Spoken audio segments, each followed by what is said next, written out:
Hey y'all, it's Hazeshift again with a new Gunpla video! Wait, where did everybody go?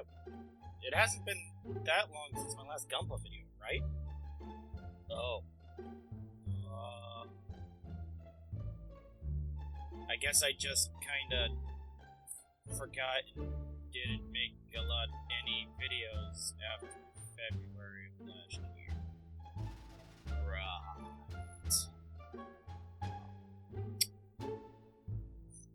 Anyways, I didn't build as many Gunpla models in 2025 as I did in 24, but I did find that I did build some outstanding models this year, and even tried to do some detailing and things that I've never really done before. And all in all, that's what Gunpla is about. It's slowly building your skills as you craft these models and make them look even better than you thought you were capable of. And then, you know, you marvel in the sense of a job well done, and then try and find a way to post to social media, especially if you're bad at it like I am, but that's just circling the drain anyway. So, yeah. Anyway, here's all the Gunpla I made in 2025.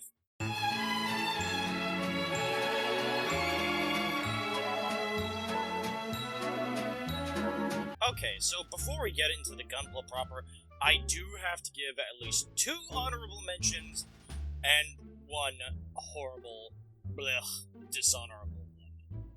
Okay? Okay, so for our first honorable mention, I have to talk about Horse Girls. Yes, you guys have probably seen me talk about and, play Usume at least once on stream. So yeah, they make models of those in the 30-minute mission series, where I think this is technically 30 Minutes Sisters, line. But anyway, yeah, the 30mm Tokai Tail. Honestly, this one was actually kind of fun to build. There's a little bit of trouble getting some parts together because they're very small and finicky. But otherwise, this one's fun. It held, some good poses when you get it just right. Different faces, so different expressions, everything comes with its own stand, which I'm going to try to use for other things if I can ever do the thing apart.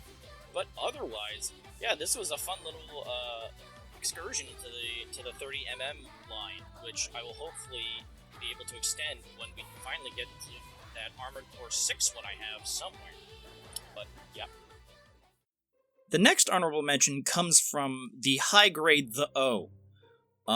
Yes, it was a model I built last year, but I'm bringing it out here because it was the first model I chose to do a detailing stream of. See, back during Black Friday, during Thanksgiving, I bought a set of scriber chisels from Ray Studios. Not sponsored, just a shout out.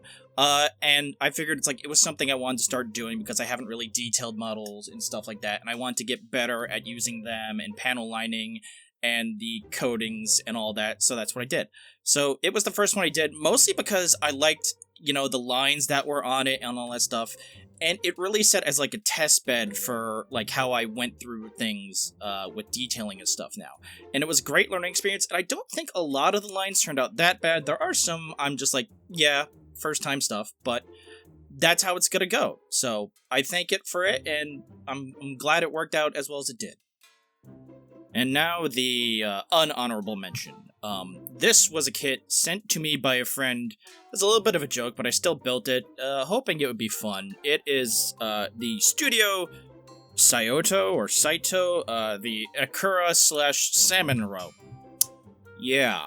So, I thought I would have fun with this, haha, it's got so many pieces of rice to put out, and it's so, the way you put this together is you cut out the pieces of rice, and you're supposed to put them into, a container with some plastic cement and kind of shape it into a little, piece of sushi rice that you put the thing on, right?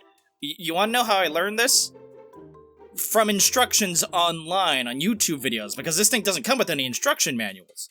So, it's I was learning how to do this, on the go, not from any official source. And then once you got that done, I wasn't sure it was the right shape because I couldn't then get the, plastic piece of, what's it called? The nori around it. And I was having a problem with that to the point where it's the glue was making it all flimsy, so I had to find a way to tape it. And that's why you see the tape on this. And then I had the tape holding on the bottom because I wasn't sure if the glue was properly setting. Because again, no proper instructions on this, unfortunately. At least not in English. And then you put the salmon roe on top, and that was honestly the easiest part. So, While it was an interesting idea, it's just the lack of instructions led to just not great execution, which is honestly why I just don't like this thing. I'm sorry. It's okay, Haze. The sushi's built now. It can't hurt you anymore. You're fine. You're fine. Okay, and with the past Gunpla trauma out of the way, now we can finally get to the Gunpla I built this year. First up was the high-grade Lightning Buster Gundam from the Seed Freedom movie. I ended up buying a good couple of models from the movie, and there are a couple more I actually want to get, but this is the first one we built, and unlike many of the other models, it doesn't have, like, some sticker problems that say, the Immortal Justice and the Freedom Rising do. So yeah, it's very simple. It has some great adjustable cannons, which do give off some good pose value, and I just really liked it. It worked out very well. So up next is the high-grade Blazing Gundam from the Gundam Breaker Battlelog OVA set that came out, with all the different ones that also are able to snap fit to other things. This one was interesting. You can see I'm not great at posing here. It's like, although I was loving the balance that I was able to find with it, and it was an interesting spin on the whole burning and shining Gundams with like the reverse claw, like sheath claws going on like the legs instead of the arms. I really did kind of like this. It was nice and simple. It was enjoyable.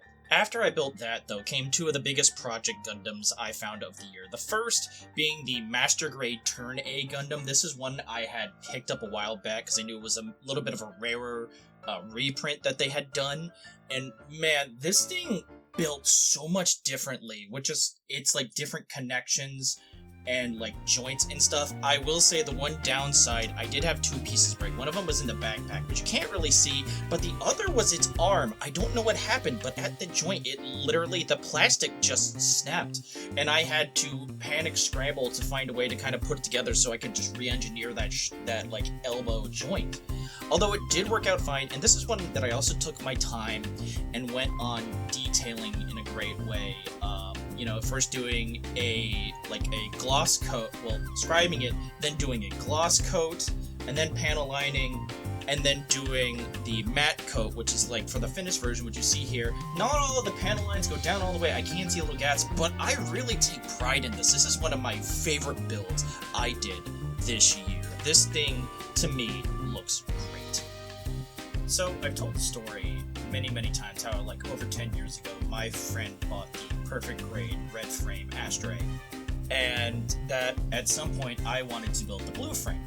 Well, lucky enough for me, P Bandai at one point did put it on there, so I bought it. And so then we decided we're gonna have to build them in tandem. And so we spent like just over, I think, like a whole week's worth of streams building this thing, and well, it went pretty okay. I did break, like, I think one piece. It just kind of snapped in half. But overall, now that he's standing tall, he looks good. I do have to go back and fix a couple things because this one arm isn't really loose, but other than that, it sits as the second perfect grade I've ever built. And I'm happy about it. Look at it, it's so cool and so blue. I don't remember exactly when I bought the high-grade Nobel Gundam, but I do remember building it, and it was a fun build. It's very simple, not too much complication to it.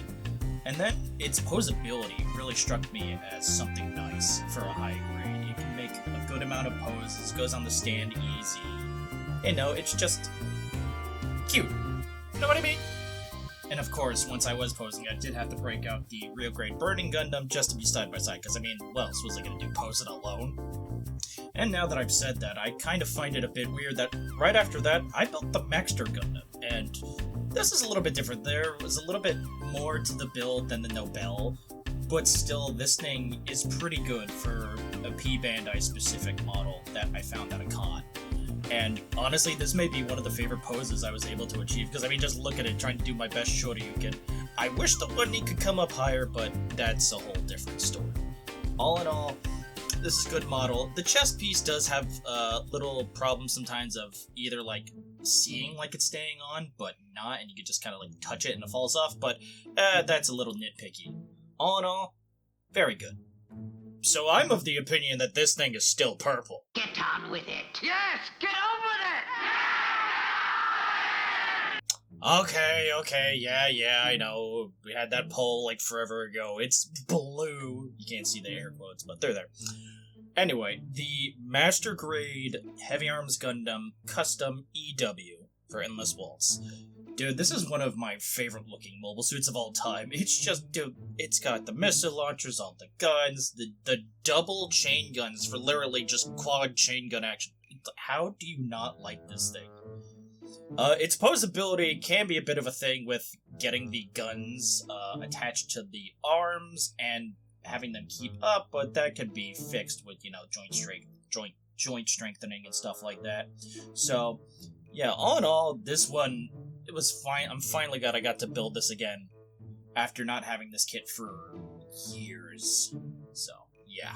When it was first introduced in Gundam Requiem for Vengeance, when we all saw the first screenshot of the Gundam EX, we all kind of looked at it and went, what the heck are they doing? I'm not sure. But then you watch the first scene it's in, where it just kind of like walks out of the darkness of the shadow cast by a fire from an explosion. You go, oh, I get it. This is the bad guy Gundam. This is like the closest we get to like the sort of like analog horror kind of thing, where we get to see the demon from the other side. Oh. That said, its high grade does have some cool points. Its armor being sort of, having all that gaps just does give it a different look. And also, again, you can make it look scary by just giving it an awkward pose, posing it a little bit behind something, and then playing, like, the Halloween movie theme behind it. This thing's a fun one. I feel like I've talked about it to death, how much in the Seed Freedom movie, the Infinite Justice Type 2 wholly redeemed that whole suit line for me, with the headbutt kill, with its giant weird horn that finally did something. And which is why this pose reflects that. I really love this build, especially since I knew that I would be able to replicate this, and they do it to great effect. They give you the right pieces, and just enough body movement that you can make a good pose like this. This thing is fun. If you haven't built one of these, you should definitely pick it up. I wholly endorse this one. I don't remember if I caught this from a Twitter picture or from off P-Bandai's site, but when I was at a convention this summer, I was lucky enough to find a booth that had it, and it was an immediate buy. I did not hesitate. The Master Grade Gundam EX Impulse. It is a Build Divers variant, but it still has that nice Impulse look, and I love it. The colors of it just look good. I'm going to want to detail this some later, because I think the panel lining will help make parts of it stand out very well. And overall, I just love it. As for why I give it the Mecha Gaikotsu dab, I don't know. I just needed a pose, and that's what we went with here. Oh wow, Hayes finally built something that wasn't a Gundam. Woo! I know, there's a couple more in the backlog now, but that's a whole different story. The RG Xeon. Dude, this thing is basically a masterpiece. The detail, how it's put together, how so many different parts of it have excellent movement. Like, there is not a thing that can't move to get you some articulation that is amazing. It's well done. I love what they did with the built-in eye, where you just tilt the head to make it move. This thing is just hands down amazing. It's wonderful. Okay, I know this is going to be a little bit of cheating, but just bear with me on the joke here. This is RX-78. Cheat! This is the 7th week in a row you've shown Ultra Lord in class! Miss Fowl. This one is 4 different versions of the RX-78. So yeah, over the course of this year, my collection of Gramps Gundams has now, well, it grew to 12. We are now at 13. That one will be shown in a different video, as well as probably in another little short I want to make involving some Gunpla. But yeah, I built 4, and I'll go over them really quickly. We have the reprint of the original model that now had the color pieces come with it, so you didn't have to paint them. There was another one that I built with MechMama at the Gundam base pop-up that happened in my state. And then we also have the Beyond Global edition of the RX-78, and of course, one of my favorites this year, the RG 2.0. of the RX-78-2. All of these have, like, some fun little quirks to them. The original reprint, you know, just kind of shows you how far we come. It's very easy. You just kind of cut it out, snip it together, press it together. It takes, honestly, I think less than 10 minutes you could do it in if you were. And then we have the workshop version that it's called that I built at the Gundam base pop-up.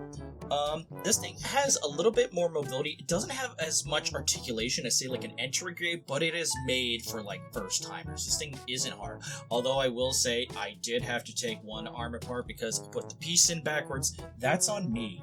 After that, we had the Beyond Global. I'm a little bit mystified by this, not because of its sort of like minty green-ish coloring, but because it has some like building technology in it, like some of the ways that things go on that you don't really see in other Gunpla that come after it, and I'm like, why didn't they just do this again? It's like, this seems like a great idea. Specifically in how it's like you built the arms and attached them to the pegs for the shoulders and stuff like that. I mean, there's a lot of cool stuff in it. And then we have the Gramps of the Hour, the RG 2.0. This thing is basically a masterpiece. It's fun to put together. Its articulation is wild. Its posability is off the charts. This thing is, again, the redefinition of the RG when they said, hey, we can do better on the insides. And they did. I would recommend this to everybody if you've built a couple before. Get yourself an RG 2.0. It'll be fun. Yes, it is the Strike Freedom with the backpack. Yes, it is the penultimate mobile suit shown in the Seed Freedom movie. But yes, it is still cool. The addition of the swords and stuff and the new backpack make it look amazing. There is some little modular stuff you could do for like the disruptor beam on the head that you could put on that I didn't, but it's still available to you. And I was able to get these cool kind of like sword poses out of it. It doesn't fully work, like if I moved it anymore, the pieces are popping off. But still, this one was fun once it was all put together. This was one that, even after building it, I know this is a project to Gundam because there is some customizing that I do with it. The high-grade Devil Gundam is a kit that you don't see a lot, especially its original. This is a clear version that I got from the Gundam base pop-up. And once I saw it, I knew I had to get it because, like I said, I have an idea for this that's hopefully going to be done in the future, and I know it'll be worth it to do it. And it was a fun, quick build that was able to be started and done in one setting. And honestly, even with that, you can still get a couple. It still looks good if you play with it a little bit. I know the show and story of Mobile Suit Gundam G-Quux is still a bit contentious for some people, but what I don't think is that this high grade is amazing. It builds different than a lot. It does have some sticker issues if you're doing the full sticker kit. You have to pay attention and, you know, do things like that. And if you have shaky hands, like sometimes I do, it can be a pain. However, the finished product is fun. It has a very good bending waist profile. Like, look at that. I don't know why I picked the Van Halen jump here, but it's just what I did. And I feel like, at the end of the day, this was a fun one. Not my favorite, but still fun. And that's it for everything from 2025. I felt like I could have built more, and I know there were points where I stopped just because I was tired and didn't want to, but I hope to remedy that this year by doing more. And also, I know I have to find a day because the PGU is here. I did the unboxing. Hopefully that video should be up around the same time this one is. If not, it'll be out soon. And I'm going to try and find a day where I can just dig into that. I know it may not be finished. I know people said if they spend like a whole day, they don't get the whole thing finished, but we'll see what happens. But to all in all, thank you for being here for all my Gunpla stuff, and hopefully here for future stuff. I look forward to all the future Gunpla this year. There's already so many out that I want to get and buy. And more in my backlog that I want to build. And I hope you're here for it. So, thank you very much for coming. Have a nice day. Bye-bye.